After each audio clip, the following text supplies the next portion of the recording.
ఇటీవల తెలంగాణలో ప్రధానంగా బీఆర్ఎస్ పార్టీని టార్గెట్ చేస్తూ బీఆర్ఎస్ పార్టీ బీజేపీలో విలీనమవుతుంది అని ఒక తప్పుడు ప్రచారాన్ని పెద్ద ఎత్తున ప్రచారం చేస్తూ ఉన్నారు.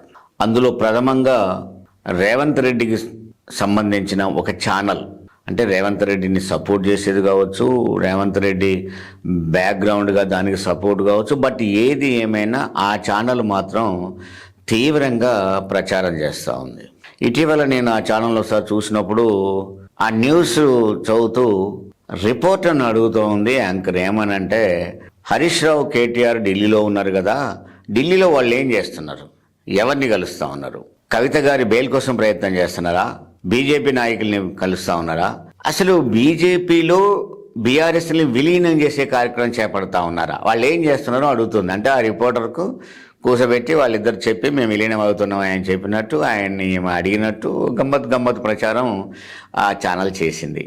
అంటే హరీష్ రావు కేటీఆర్ ఓపెన్ సీక్రెట్ కవిత గారి బెయిల్ కోసమే పోయారు, ఆ లాయర్లతో భేటీ అయ్యారు, ఆ కేసుని సమీక్షించుకున్నారు. అది ఎవరైనా చేస్తారు. రేవంత్ రెడ్డి జైల్లో ఉన్నప్పుడు కుటుంబం బెయిల్ కోసం ప్రయత్నం చేయలేదా? రేవంత్ రెడ్డి జైల్లో ఉన్నప్పుడు వాళ్ళ పార్టీ బెయిల్ కోసం ప్రయత్నం చేయలేదా? మరి ఒకవేళ నిజంగానే కవిత గారి బెయిల్ కోసమే పార్టీని విలీనం చేస్తే మరి రేవంత్ రెడ్డికి బెయిల్ ఎట్టొచ్చినప్పుడు? అంటే రేవంత్ రెడ్డి పార్టీని తీసుకుపోయి అప్పుడు టీఆర్ఎస్లో జాయిన్ చేసిండా లేకపోతే బీజేపీలో జాయిన్ చేసి ఎట్ట కలిపిండా?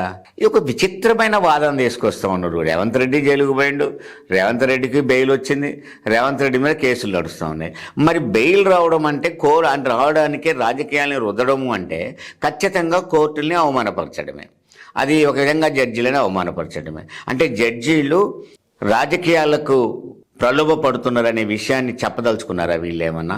అది ఏంటది? అంటే బెయిల్ రావాలంటే బీఆర్ఎస్ దేశంపై బీజేపీలో విలీనం చేయాలి.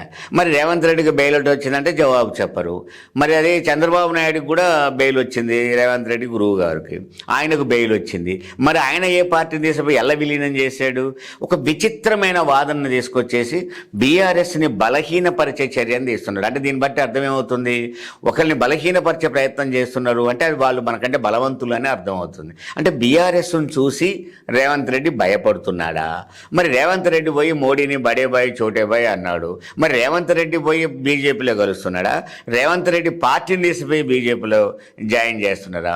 ఒక తప్పుడు ప్రచారాన్ని, ఒక అబద్ధ ప్రచారాన్ని ఆ విధంగా రేవంత్ రెడ్డి చేయించే పరిస్థితి ఏంటంటే, ఒకటి మాత్రం వాళ్ళు నమ్ముతున్నారు, అది గోబెల్స్ ప్రచారం అంటారు. ఒక అబద్ధాన్ని 10 సార్లు పదే చెప్తే ఎవడో ఒకటి నమ్మకపోతాడా అని ఒక రకమైన ఒక విచిత్ర వాదన తీసుకొని ప్రచారం చేయడం తప్పుగా, అది విషయంలో తప్పది.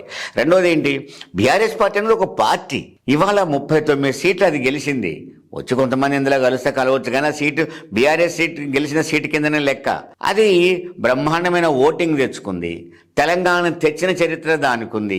బీఆర్ఎస్ పార్టీ క్యాడర్తో ఉంది, సుమారు ఒక 60 లక్షల మెంబర్షిప్తో ఉంది. మరి అలాంటి పార్టీని దేశంపై ఒక దెబ్బకే బెయిల్ రావాలని దాంట్లో కలిపేస్తారంటే కేసీఆర్ అంత బలహీనుడా? మరి ఇన్ని కేసులు పెట్టినప్పుడు భరించి తెలంగాణ తెచ్చుకున్న వాళ్ళు కాదా?